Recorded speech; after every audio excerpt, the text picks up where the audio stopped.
Well, good morning, everybody. And let me say a couple of notes of appreciation. First of all, to the Prime Minister of Pakistan and to Field Marshal Munir, who were both incredible hosts.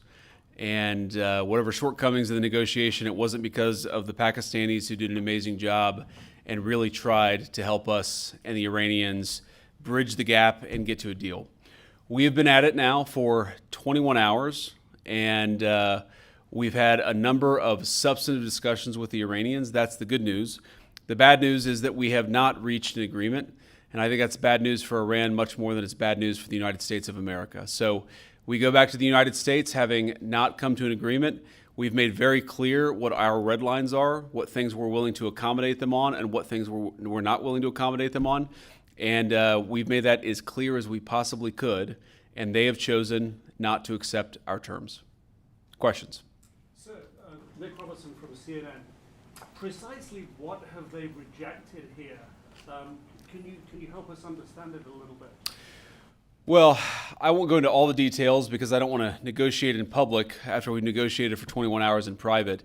But the simple fact is that we need to see an affirmative commitment that they will not seek a nuclear weapon, and they will not seek the tools that would enable them to quickly achieve a nuclear weapon. That is the core goal of the President of the United States, and that's what we've tried to achieve through these negotiations. Again, their nuclear program, such as it is, the enrichment facilities that they had before, they've been destroyed.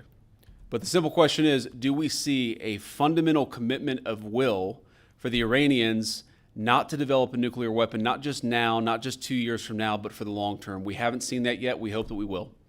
Jen. Was there a framework on anything? And also, did the Iranian frozen assets come up? And did you reach any conclusions on those frozen assets? We talked about all those issues, Jen, and we talked about a number of issues beyond that. And so certainly those things came up. But again, we just could not get to a situation where the Iranians were willing to accept our terms. I think that we were quite flexible. We were quite accommodating. The president told us, you need to come here in good faith and make your best effort to get a deal.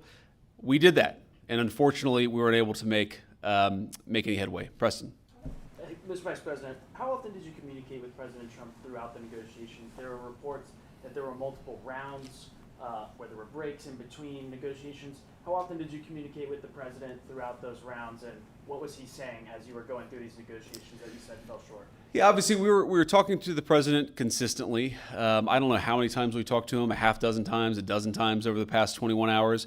We obviously also talked to Admiral Cooper, to Pete, to Marco, to the entire national security team. We talked to Scott Bessent a number of times. So look, we were constantly in communication with the team because we were negotiating in good faith. And we leave here with a very simple proposal, a method of understanding that is our final and best offer. We'll see if the Iranians accept it. Thank you. Mr. Vice President, where does this leave the Strait of Hormuz?